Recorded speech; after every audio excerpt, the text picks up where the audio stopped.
I'm from Ukraine, and like for many fellow Ukrainians, there is one thing that always tripped me up at school, and that thing is the perfect tenses.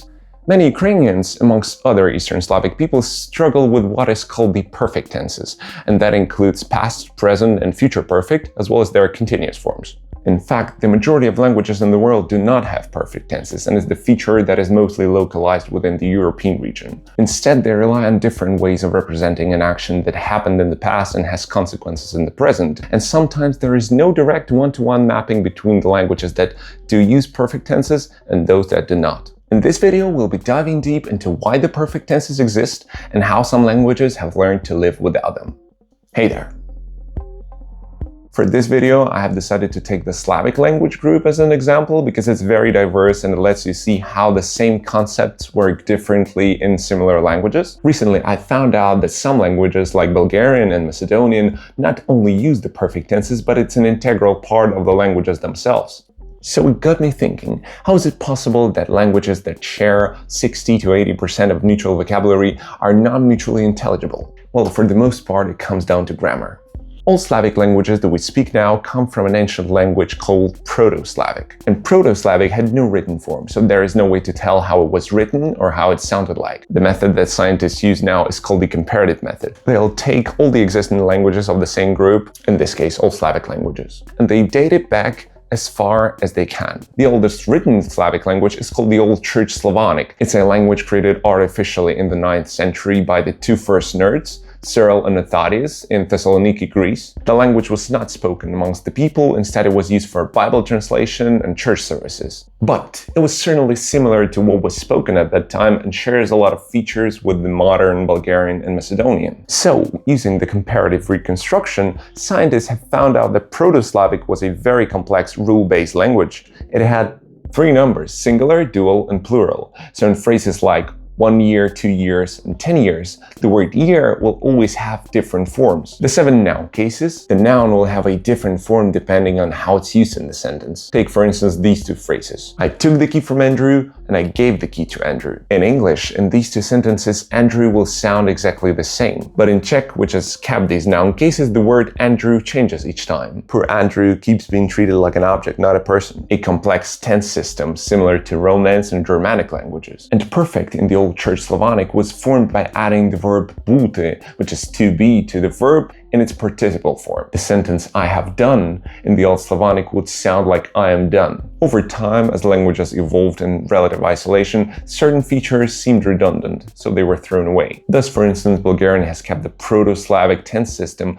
but got rid of the noun cases. Slovenian retained the dual numbers and the perfect system, but it's not as complex as the Bulgarian. Ukrainian has kept the noun cases and the dual numbers, but doesn't have the perfect system. So you could say that there was simply too many features and some of them just overlap too much. What is interesting is that the European languages that have the perfect system use different auxiliary verbs. English has to have, Spanish uses haber, which is one of the forms of the verb to be, but it comes from Latin habere, which means to have or to possess, so those are pretty much the same. German uses both haben, to have, and sein, to be. Turns out Germany has a track record of splitting things into 2. So Proto-Slavic isn't the only one that used to be as an auxiliary verb. These European languages, that is Slavic, Romance, Germanic, etc., did not develop separately. Instead, they all descend from an ancient language group called Indo-European, specifically the Proto-Indo-European language. So it's quite unclear and almost impossible to track down how things worked 6,000 years ago, but it's most likely that one tribe just used have more than be,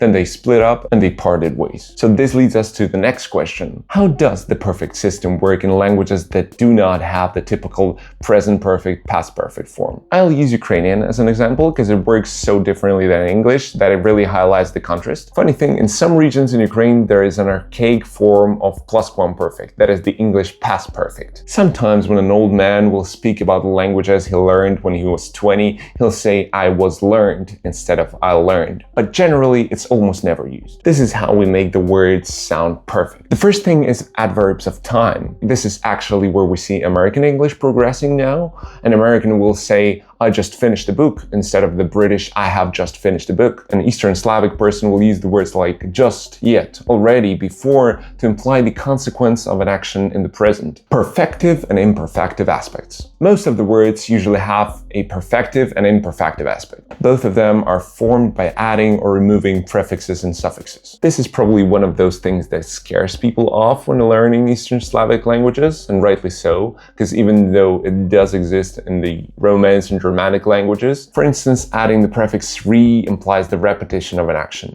But there are much more prefixes and suffixes in Ukrainian, and each single letter could completely change the meaning of a word. Moreover, you can stack them up to form new words. Let's take the word робити, which means to do. Я робив, I was doing. Я доробив, I have finished doing. Я доробляв, I was finishing doing. Я відробляв, I was working off. Я переробляв, I was redoing. Я зробився, I became. Я перепідробив, I forged it again. And you can go completely crazy with it and create a word like я понапереробляв, which sounds like a tongue twister, but it's a valid word and it can be translated like I have redone or remade a whole bunch of stuff. 3.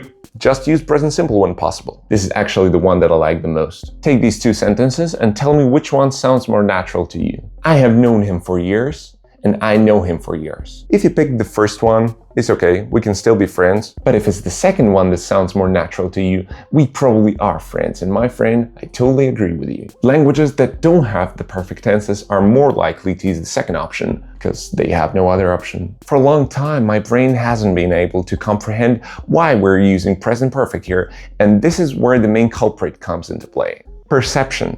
While making this video, I understood one crucial thing. People from different parts of the world perceive perfect differently. When a Brit says, I have seen that movie before, even though the event happened in the past, they focus on the result of the event in the present. And when a Ukrainian says, Я вже бачив цей фільм, which has the exact same meaning, they focus on the action in the past. This is something that gets me super excited about languages because you can virtually see how different languages shape your view of the world. At Ukrainian schools, when we learn present perfect, we're told that it's a past tense, which brings a lot of confusion to our little underdeveloped minds because the name itself dictates that it's a present tense. It's not supposed to be learned as a past tense. In recent decades, there has been a lot of studies about how the language we speak shapes the way we think, and the majority of them agree on one thing. There is a very strong connection between the language we speak and our ability to think in a specific way. Does the language itself force us to perceive the world in one way or another? Or is it our ability to feel these things that makes us create new rules in the language? Well, it seems like a chicken and egg kind of question. And no, I'm not trying to solve that one today, so come back next time.